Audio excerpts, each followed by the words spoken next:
everybody, and thank you for joining me again on the channel. I hope everyone's doing really well. Loving all this Christmas food, and I'm getting ready for the big day, as we all are. So if there's anything that I can make ahead of time, then I always do this. So I'm making today my stuffing, and this is going to be some stuffing balls, and I'm going to wrap them in bacon as well.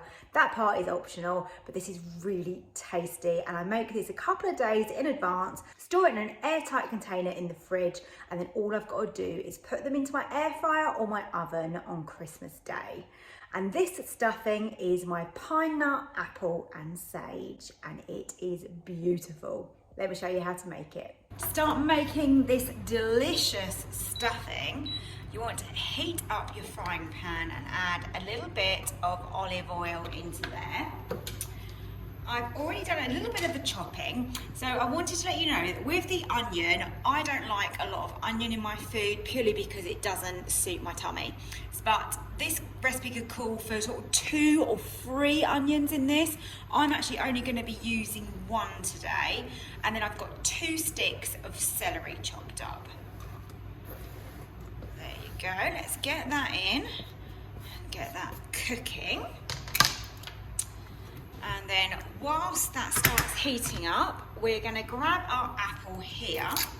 So just 1 apple, and we are going to peel this. Oh, I've still got celery on my knife. We're going to peel this, and then we're going to chop this. And then they're going to add that into the pan as well. Love all of these festive flavours. Stuffing is very personal to what you like. For me, I love stuffing so much. I don't think there's ever a stuffing that I've had that I haven't enjoyed. I've got recipes on my YouTube already of ones that I've done before. I think there's an apricot one on there. There's a really nice parsnip one as well. I do like the sort of fruity flavoured ones. They're really good.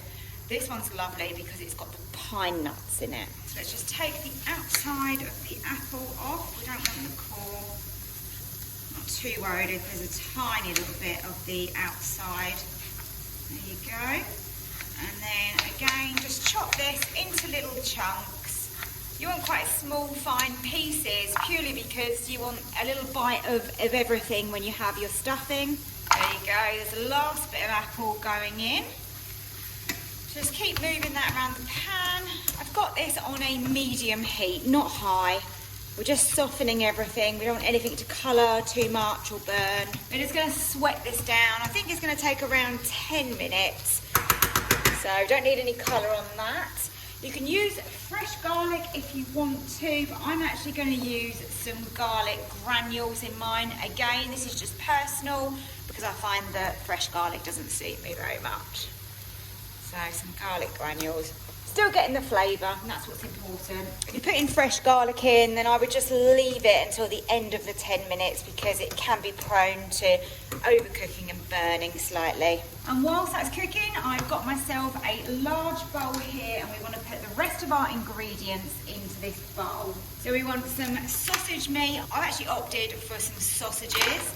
These aren't that easy to take out the skins. They've actually got a really thin skin on these. I did this the other day, and I have to say I struggled a little bit with this. So this apple, onion and celery mixture is really softening down really nicely. Just keep mixing it.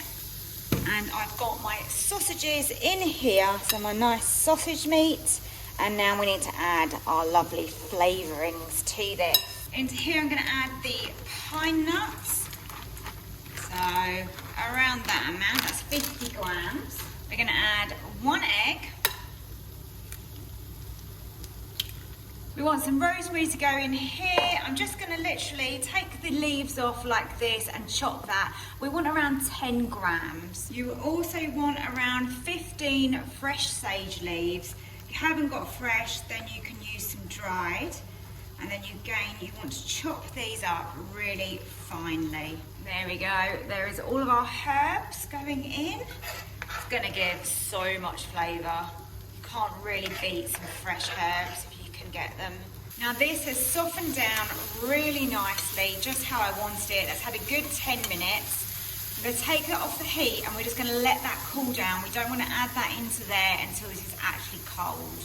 Apple, onion, celery mixture now has cooled, so we can scrape that into the bowl with the rest of the ingredients. Just got the breadcrumbs to also add. If you need this to be gluten-free, just make sure that your breadcrumbs are gluten-free and also your sausage meat. In with the breadcrumbs. And now just some steady mixing, just to combine everything together. Because we want every stuffing bowl to have a piece of everything in it. This looks so good. You can really smell the sage in this, which is what we want. Gonna get those little crunchy bits of pine nut. Absolutely adore pine nuts, don't use them enough really. What I'm gonna do is I'm gonna keep mixing this till I get to a point where I really need to use my hands. Then I'm gonna use my hands and make these into balls. And we are looking for 24 stuffing balls here.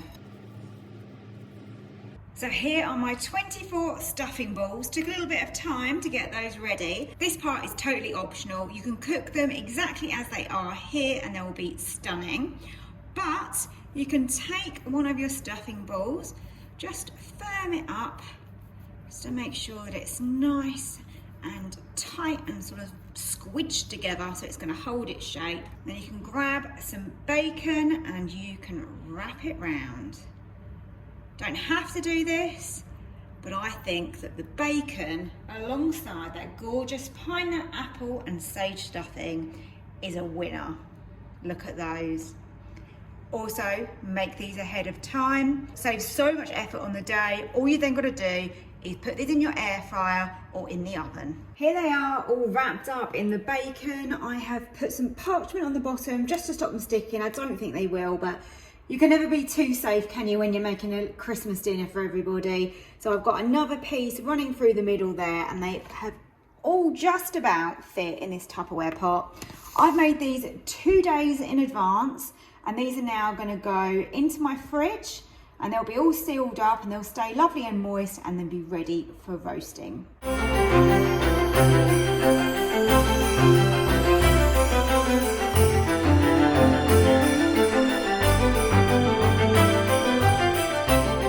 Thank you so much for watching my video. I hope you've enjoyed today's recipe and that you give it a try over the festive season. Wishing everybody a very Merry Christmas and a Happy New Year, and I hope to see you next time for another recipe. Thanks for watching. See you soon. Bye.